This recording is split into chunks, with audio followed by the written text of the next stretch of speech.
Hi friends, సోరకాయ రోటి పచ్చడి ఎలా ప్రిపేర్ చేయాలో చూపించబోతున్నాను. ఇక్కడ లేతగా ఉండి సోరకాయని తీసుకున్నాను. ఎడ్జెస్ అనేది కట్ చేసుకోండి. నేను ఇక్కడ హాఫ్ మాత్రమే తీసుకున్నానండి. సోరకాయ పైపీల్ తీసేసి చిన్న ముక్కలుగా కట్ చేసుకోండి. ఇక్కడ నేను పల్లీలు, నువ్వులు, జీలకర్ర అనేది ముందుగా వేయించి పెట్టుకున్నాను.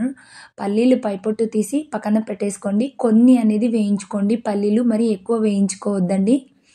ఇప్పుడు ఈ సొరకాయతో దోశ, చపాతీ, రొట్టె, హల్వా అని డిఫరెంట్గా చేసుకుంటున్నారు. రోటి పచ్చడి ఇలా ఒకసారి ట్రై చేయండి. రోటి పచ్చడి అనేది చాలా టేస్ట్గా ఉంటుంది. రైస్లోకైనా చపాతీలోకైనా. కడాయిలో ఆయిల్ అనేది వేసుకోండి. ఇక్కడ సొరకాయ ముక్కలు అనేవి వేసుకుంటున్నాను. ఆయిల్లో ఫ్రై చేసుకోండి. గ్యాస్ సిమ్లో పెట్టుకొని ఫ్రై చేసుకోండి. ఆయిల్లో సొరకాయ ముక్కలు అనేది చిన్నగా కట్ చేయండి. ఆయిల్లో తొందరగా ఫ్రై అయిపోతాయి. అలాగే దీనికి తగినన్ని పచ్చిమిరపకాయలు కూడా ఫ్రై చేసుకోండి ఆయిల్లో. హల్వా కూడా బాగుంటుందండి. దోశ కూడా చేసుకుంటూ ఉంటారు. నేను పచ్చడి మాత్రం ఇదే ఫస్ట్ టైం అండి. అలాగే టమోటోలు కూడా ఆయిల్లో వేసుకొని ఫ్రై చేసుకోండి. ఇక్కడ 2 చిన్న టమోటోలు అనేవి తీసుకున్నాను. దీనికి ఆనియన్స్, వెల్లుల్లి రెమ్మలు కూడా ఆయిల్లో ఫ్రై చేసుకోండి.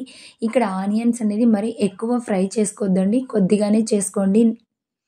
ఇప్పుడు రోటిలో వేయించుకున్న పల్లీలు, వేయించుకున్న నువ్వులు అనేది యాడ్ చేసుకుంటున్నాను. అలాగే వేయించుకున్న జీలకర్ర వేసి కొంచెం సాల్ట్ అనేది యాడ్ చేయండి. యాడ్ చేసి రోటిలో దంచుకోండి. కచ్చా పచ్చాగా దంచుకొని నువ్వులు యాడ్ చేస్తే పచ్చడి అనేది చాలా టేస్ట్గా ఉంటుంది. వేయించుకున్న పచ్చిమిరపకాయలు కూడా వేసుకొని కచ్చా పచ్చాగా రోటిలో దంచుకోండి. చూడండి, పచ్చిమిరపకాయలు మెదిగిన తర్వాత ఇప్పుడు సొరకాయ ముక్కలు, టమోటో, ఆనియన్స్, వెల్లుల్లి రెమ్మలు, కొంచెం చింతపండు కూడా యాడ్ చేసుకుంటున్నాండి. వేసుకొని రోట్లో కచ్చా పచ్చాగా దంచుకోండి. మీకు అవసరమైతే మెత్తగా అయినా దంచుకోవచ్చు. నేను పచ్చడి కచ్చా పచ్చాగా ఉంటే చాలా టేస్ట్గా ఉంటుందండి. అమ్మమ్మ కాలంలో ఇలా కచ్చా పచ్చాగానే చేసుకుంటూ ఉంటారు. పోపు కూడా వేసుకోరు వాళ్ళైతే. అలాగే అన్నంలో కలుపుకొని తింటారు. చాలా టేస్ట్గా ఉంటుంది. దీనికి కొంచెం కొత్తిమీర యాడ్ చేసి మరలా ఒకసారి రోట్లో మెత్తగా దంచండి. పచ్చడి మాత్రం సూపర్గా ఉంటుంది. ఇలా ఒకసారి డిఫరెంట్గా ట్రై చేయండి నువ్వులు వేసి. ఇప్పుడు పచ్చడి అనేది మెదిగిపోయింది, మెత్తగా అయిపోయింది. మరీ ఎక్కువ మెత్తగా చేయలేదండి.